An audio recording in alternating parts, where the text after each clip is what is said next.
Hey, what's up guys? Welcome to the channel. 2021 is almost over, so I wanted to make a video about who I think is the UFC Fighter of the Year.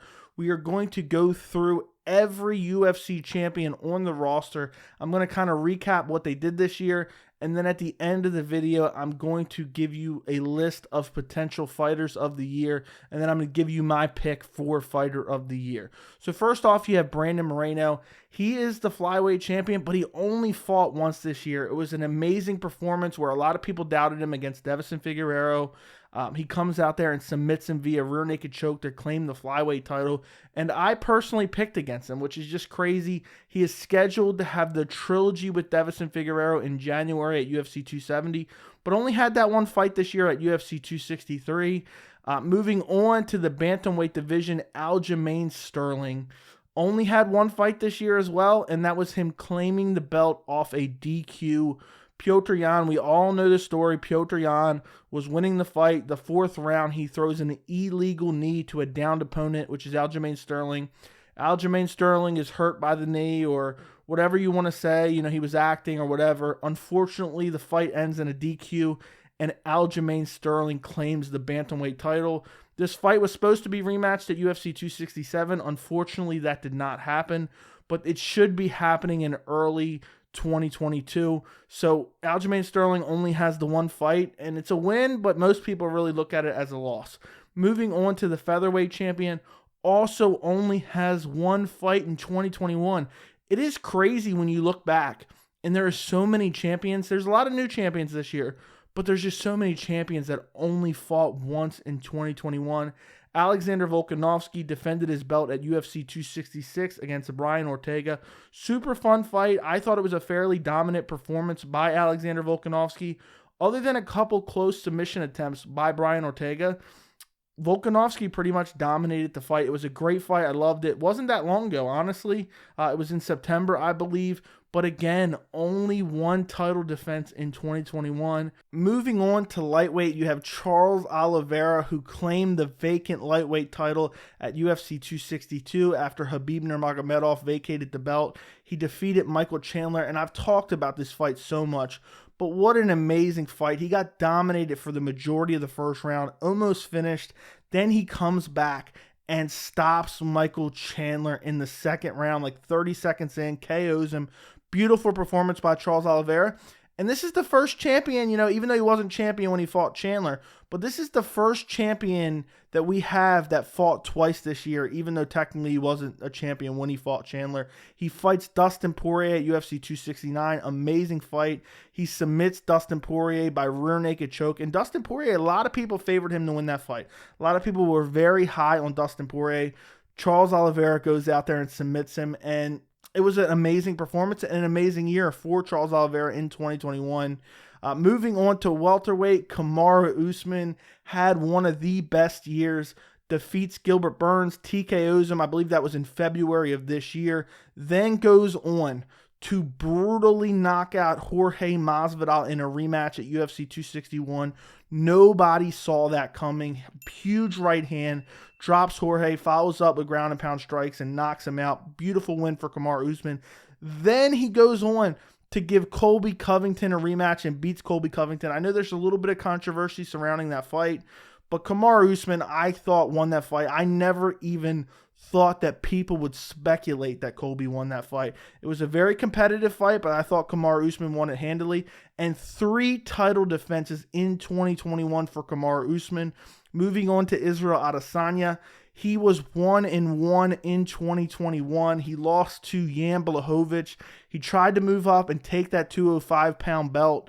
Unfortunately, he was unsuccessful. There was some very biased commentary in that fight.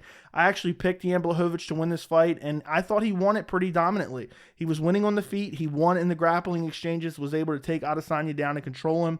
Adesanya then defended his middleweight belt. He went back down to middleweight, defended his middleweight belt against Marvin Vettori, which I think is a very solid defense. Marvin Vettori is probably a little bit underrated in my opinion. I think he's an elite of the elite at middleweight. The Costa fight was amazing. He really proved himself there. Wasn't a super exciting fight, but a title defense nonetheless. But Adesanya had 2 fights in 2021, and he went 1-1. Moving on to light heavyweight, you have Glover Teixeira. a new champion. He defeats Jan Blachowicz. A lot of people picked against Jan Blachowicz in this fight. A lot of people picked against Glover Teixeira in this fight, and myself included. I thought Jan Blachowicz was going to win this fight against Glover. Glover made it look easy. He took Jan Blachowicz down and submitted him rather easily, and I could not believe what a dominant performance Glover Teixeira had to capture the belt, especially at his advanced age. I know Jan Blachowicz is up there as well, but for Glover Teixeira to make a career resurgence, I've talked about it before. He fought for the belt against John Jones in 2014 to come back and win the belt in 2021. What an amazing performance, but also one fight only in 2021. Francis Ngannou, the heavyweight champion, only one fight in 2021 as well. He defeats Stipe Miocic for the heavyweight belt. Amazing performance. KOs Stipe Miocic to capture the belt. And to be honest, we should have seen Francis Ngannou fight again in 2021. Supposedly, he told the UFC he wanted to fight in September. Unfortunately, the UFC did not want to make that fight in September. They wanted a heavyweight championship on the line in August, so they did Derek Lewis versus Ciryl Gane for the interim championship. So it kind of sucks, Francis Ngannou fought in March, I think it was the end of March at UFC 260, and then kind of sits on the shelf for quite a while. Luckily, in a couple weeks next year, we are going to see Francis Ngannou versus Ciryl Gane to unify the heavyweight championship, and I cannot wait for that fight in 2022. The other champion, before I move on to the women's champions, is Ciryl Gane, the interim champion. He had a phenomenal year. He fought 3 times this year. He won a dominant decision over Jairzinho Rozenstruik, a dominant decision over Alexander Volkov, and then a TKO of Derek Lewis to capture the interim belt at UFC 265. And he absolutely dominated Derek Lewis. And I know a lot of people, myself included, thought the interim championship was kind of pointless, considering Francis Ngannou had just won the belt at the end of March. But either way, Ciryl Gane is definitely the second best heavyweight right now, and he gets a chance to prove that he is the best heavyweight when he takes on Francis Ngannou in January at UFC 270, and I cannot wait for that fight. But Ciryl Gane, great year for him. Only one fight, for a belt, and wins the belt against Derek Lewis, but 3 solid fights against 3 solid contenders. Moving on to the next division, the women's divisions, you have Rose Namajunas at strawweight, 2 fights in 2021. She goes out there at UFC 261. I picked against her here. I usually pick Rose. I picked her against Joanna Jędrzejczyk twice. I picked against her with Weili Zhang at UFC 261. She comes out there and head kick KOs Weili Zhang, finishes her in the first round. It was just an amazing performance. Then does the immediate rematch and wins by decision. I thought she lost the fight, but it was a very close fight nonetheless. And Rose Namajunas is able to keep the belt and has 2 fights in 2021 and both title fights. Moving on to Valentina Shevchenko, the women's flyweight champion. She had 2 fights in 2021. Won a TKO win over Jessica Andrade, which is a great title defense. Jessica Andrade is a great women's fighter, one of the best, no doubt. And then a TKO over Lauren Murphy. I don't know what to say about that. That was at UFC 266. Not very memorable by any means, but still got to mention it. Then you move on to the women's bantamweight division. Julianna Peña ends the year as champion. Only one fight this year in 2021, and that was against Amanda Nunes. And she went out there and absolutely shocked the world. And she actually had 2 fights in 2021. I forgot, in January at UFC 257. She defeated Sarah McMahon. So 2 fights, and one of them being defeating Amanda Nunes, where everybody doubted her. Just absolutely insane to go out there and be able to finish Amanda Nunes. Nobody saw that coming by any means. And just that fight alone could win her Fighter of the Year. I think some people may even give her Fighter of the Year. To go out there and defeat the consensus women's GOAT, I think it's phenomenal, and I think it was a great performance by her, and nobody believed in her. I think Amanda Nunes deserves a rematch. I think Amanda Nunes took her lightly, but still a very solid win from Julianna Peña that nobody thought she was going to get. Moving on to the women's featherweight division.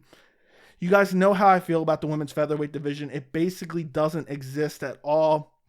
Amanda Nunes is still the champion there. She had 1 title defense at featherweight against Megan Anderson, who I believe is no longer on the roster. I don't know what to say about that.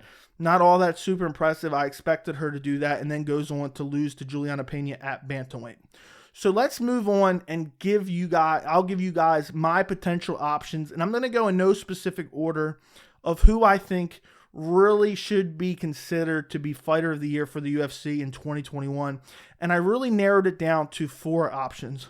One is Ciryl. Gane has those 3 wins and wins an interim heavyweight championship. He defeats Jairzinho Rozenstruik, Alexander Volkov, and then Derek Lewis.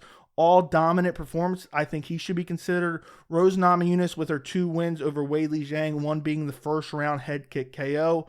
Also, Charles Oliveira, 2 wins in 2021. Both spectacular performances, one over Michael Chandler and one over Dustin Poirier at UFC 269. A solid title defense for him over a highly rated Dustin Poirier. A lot of people were picking against him. And then also Kamaru Usman, 3 title defenses against 3 quality guys in 2021. I feel like a lot of people hate on Kamar Usman and they try to undersell those title defenses, talking about, oh, Gilbert Burns is a former lightweight, Jorge Masvidal is a former lightweight. But come on now, Jorge Masvidal is a top 10 welterweight fighter. He was underrated for years. He's overrated a little bit now, but for years, Jorge Masvidal was underrated up until he got that flying knee KO over Ben Askren. Then the hype just blew up. A little bit overrated now, but either way, for Usman to go out there and KO him just shows that Usman is ever improving, and nobody really saw that coming. Then he defeated Gilbert Burns. In that first round, he faced adversity. He was hurt badly by Gilbert Burns in the first round. To survive that and come back and stop Gilbert Burns himself, amazing performance. And then at UFC 268 in November, to defeat Colby Covington by decision. Everyone knows how good Colby Covington is. And just the activity, the sheer activity from Kamar Usman is, I have to give Kamar Usman the fighter of the year for 2021. I don't think it's really that much of a decision. I mean, 3 title defenses against 3 legit elite welterweights, and so close together to fight in February, then fight in April, then fight in November. This is the most active a champion has been this entire year, which is absolutely crazy, and all super amazing performances. So I don't see how you can overlook him for Rose or Ciryl Gane, or even, I meant to mention, Julianna Peña. I know I mentioned her earlier in the video. The one title win over Amanda Nunes could put her in that conversation. I think she belongs. Also, the other names that I gave you, Ciryl Gane, Rose Namajunas, Charles Oliveira, that's in no particular order. I just threw them all out there. I think Kamar Usman is the UFC 2021 Fighter of the Year. Let me know what you guys think in the comments. Am I wrong? Am I right? Don't forget to like the video if you enjoyed it, and thank you so much for watching.